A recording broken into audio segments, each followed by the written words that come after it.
as old as you. Film 10. That's what always reminds me of that film.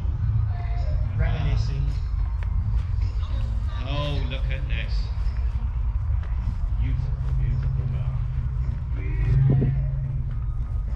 That's all right, we'll talk.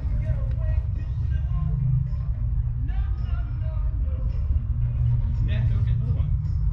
Let's all have a go. Let's all have a go. Nothing like a trio of us out in the Absolutely. area. I thought I'd take a little walk down the line in a moment. What do you think? I think that's a cracking idea, Gromit. Okay. Need to investigate a few more. Another Morris Minor 1000. The Citroen 2CV, Yeah. also used as a base of kit cars. The Lomax, the little Mini.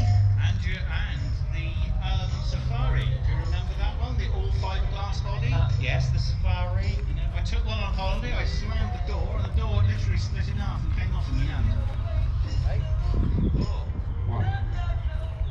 Okay, beautiful Triumph Herald here coming in now, 1970. Yep, excellent, lovely. Open top, Rover, which I believe is going to be a 416. Van